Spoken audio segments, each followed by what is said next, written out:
sih lagi dikit. jelas. Lumayan, Bu. Lumayan tuh maksudnya kelihatan gambarnya full di tempat kamu? Oh, kelihatan. Kelihatan ya, oke. Ya tadi ini macam air minum, kemudian sumber air bersihnya. Nah sistem air bersih itu umumnya ya, saya langsung aja ke gambar ya. Nah umumnya seperti ini, jadi umumnya kita jadi bagi dua ya. Pertama adalah mempunyai tangki di bawah dan punya tangki di atas, gitu ya. Ada yang pakai sistem keduanya, ada yang pakai sistemnya salah satu, ya. Jadi kalau yang sistemnya dari sumber air bersih itu ditampung di ground tank yang seperti ini, yang air di bawah, maka dia harus ada pompa ya untuk mengalirkan ke atas ya ke setiap lantai. Tapi umumnya pada bangunan bertingkat dia punya penampungan air di atasnya. Ya, jadi untuk mempunyai roof tank ya. Jadi ditampung di roof tank, kemudian baru dialirkan kepada setiap lantai. Kalau untuk yang bangunan hanya 2 lantai, umumnya langsung dia mengalir ke roof tank. Nah, dari roof tank ini nanti dialirkan secara gravitasi ke setiap lantai. Nah, persyaratan dari keran ke toren itu adalah dari keluarnya air di toren itu adalah 3 meter. Jadi kalau kurang tinggi maka dia perlu menara ya untuk menaikkan toren tersebut. Nah untuk bangunan yang lebih dari 4 lantai ya sistem penyaluran gravitasinya dari roof tank itu dibagi dalam beberapa zona ya. Seperti gambar yang ada di kiri itu ada 2 zona ya. Lantai 5 dan 6 ya itu mempunyai aliran yang tersendiri dari lantai 4, 3, 2, 1 ya. Kenapa dibuat seperti itu? Dibuat zona seperti itu supaya lantai teratas itu kebagian air ya. Karena kalau enggak airnya langsung meluncur ke bagian bawah ya. Jadi dibuat zona ya. Nah, kemudian kita lanjutkan.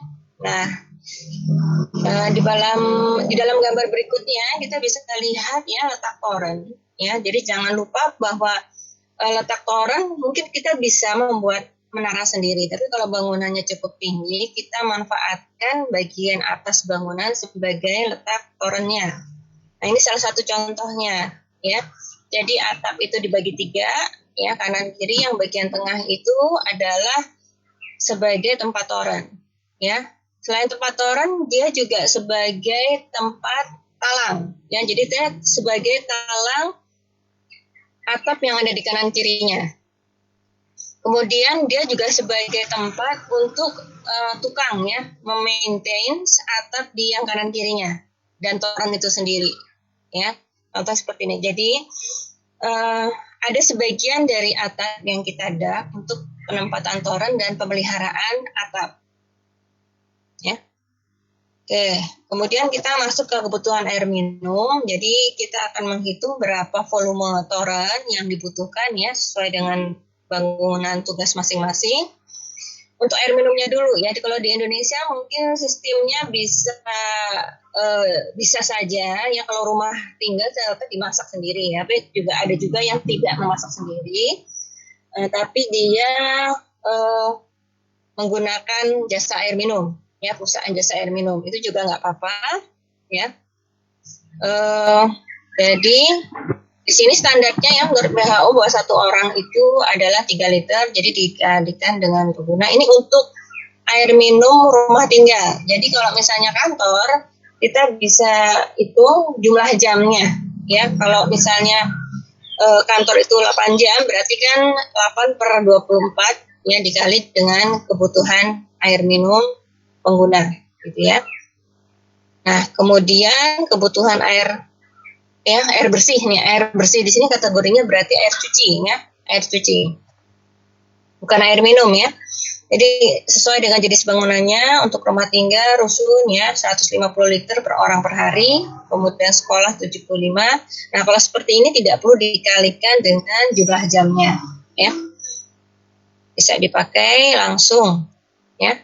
Nah, di sini ya ini menurut SNI ya. Ini menurut SNI 037065 ya 2005 ya. Jadi penggunaan air ini juga bisa kamu gunakan. Yang tadi adalah yang menurut buku Pak Hartono Purbo ya.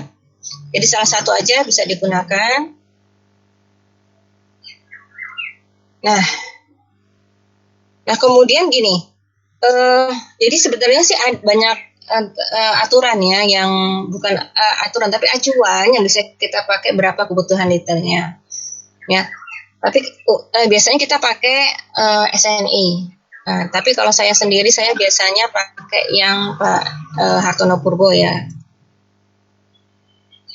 Oke, nah kemudian kita selanjutnya adalah ingin mengetahui pipa, ya, dimensi pipa. Ya, secara umum seperti yang sudah disampaikan di dalam link YouTube kemarin ya, bahwa secara umum untuk bangunan bertingkat rendah, ya, untuk bangunan bertingkat rendah itu untuk air hujan, ya, pipa air hujan, kemudian untuk pipa air kotor, ya, secara umum gunakan 4 inch ya untuk 4 lantai ke bawah ya.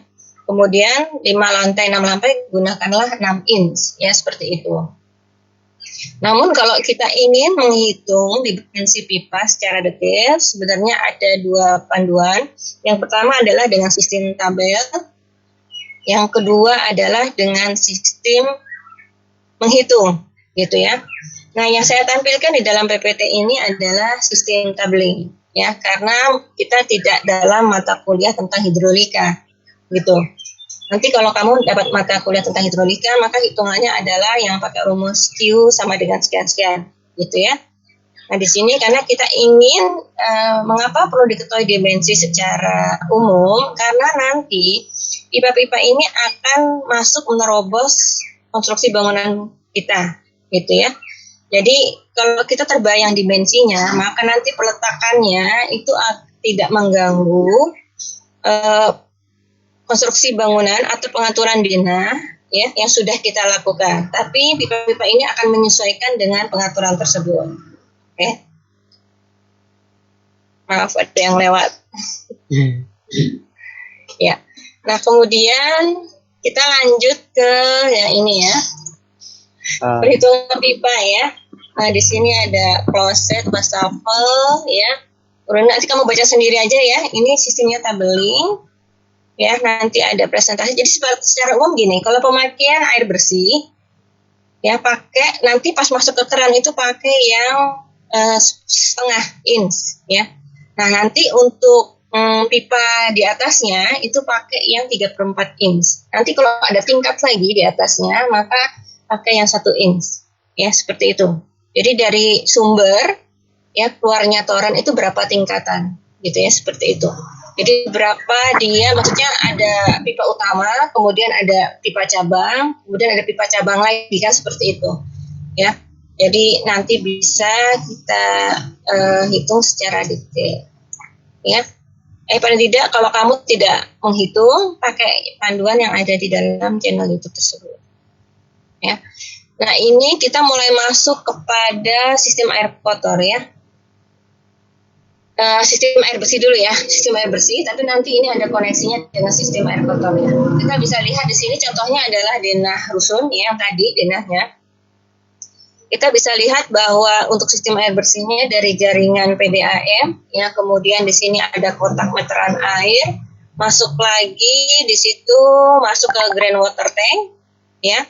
Ada pompa. Nah, di sini dibagi dalam 2 wilayah ya.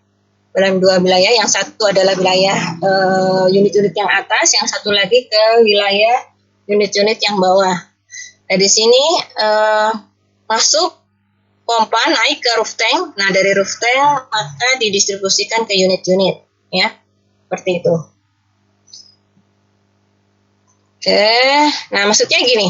Nanti bagian-bagian ini akan ditempatkan menjadi bagian di bangunan kita ya. Misalnya groundwater tank, ya. Kalau yang punya basement bisa ditempatkan di basement, ya. Tapi kalau yang tidak, berarti kan ini bisa ditempatkan di luar, ya, di samping bangunan gedung. Kita harus alokasikan tempatnya. Nah, jangan sampai ini tempat yang dilalui atau di teras